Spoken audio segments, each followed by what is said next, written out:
নমস্কার বন্ধুরা, মায়ের রান্নাঘরে আপনাদের সবাইকে স্বাগত জানাচ্ছি। আজকে রান্না করব নিরামিষ রেসিপি কাশ্মীরি ধোকার ডালনা। ধোকা বানানোর জন্য আমি 1 কেজি ময়দা নিয়েছি। ময়দাতে এখন মিশিয়ে নিব লবণ। ময়দাটাকে মেখে রুটির খামির করে রেখে দিতে হবে আধা ঘন্টা। রুটি যেভাবে বানায় সেভাবেই ময়দাটা খামির করে মেখে নিতে হবে। এই রেসিপিটা তৈরি করা খুবই সহজ, এটা সহজে বানানো যায়, এতো খুব দারুণ লাগে। এটা খেলে বুঝবেনই না নিরামিষ কোনো রেসিপি খাচ্ছেন। আধা ঘন্টা রাখার পর খামিরটাকে জল দিয়ে খুব ভালো করে ধুয়ে নিব। যতক্ষণ না পরিষ্কার জল না বেরোয় ততক্ষণ পর্যন্ত ভালো করে ধুয়ে নিতে হবে, বারবার ধুতে হবে, তাহলে আমরা রান্না করার মূল উপাদান পেয়ে যাব।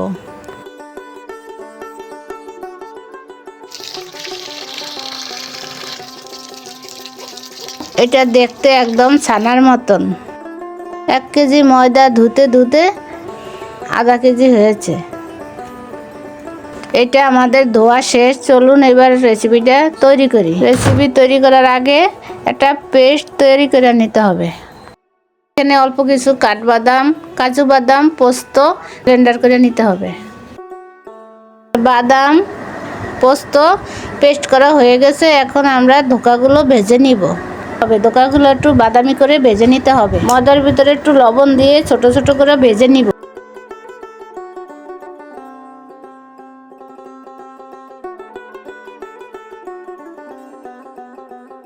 দেখুন ভাজার পরে এগুলো কত সুন্দর ফুলে গেছে।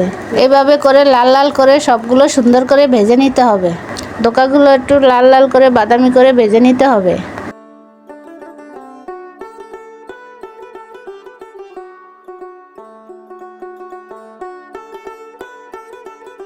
সবগুলো ধোকা ভাজা শেষ। এবার আমরা রান্না শুরু করব।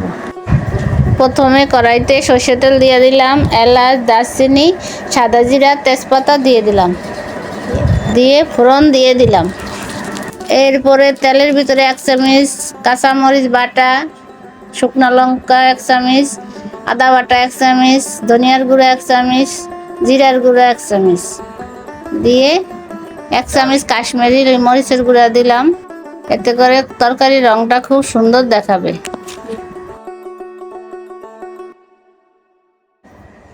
সব মশলা একসাথে দিয়ে ভালো করে কষিয়ে নিব।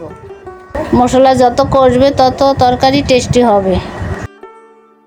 মশলা যেন পুড়ে না যায় তাই জন্য একটু জল দিয়ে দিলাম।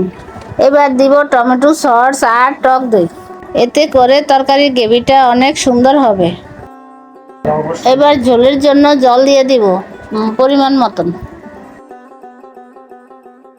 এবার ঝোল ফুটে এসেছে। এবার ধোকাগুলো ঢেলে দিব সিদ্ধ হওয়ার জন্য।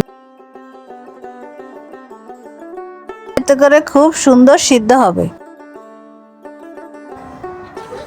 এবার দিয়ে দিব পেস্ট করে রাখা বাদামগুলো। এরপর নেড়ে চেড়ে আবার 5 মিনিট ঢেকে রান্না করব।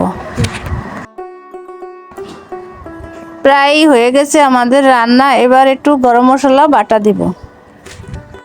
হয়ে গেছে আমাদের নিরামিষ রান্না ধোকার ডালনা।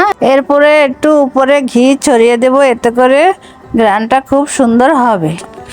হয়ে গেছে আমাদের নিরামিষ রান্না। কেমন হয়েছে আমাদেরকে জানাবেন। ভালো লাগলে ভিডিওটি লাইক, কমেন্ট, শেয়ার করে দিবেন।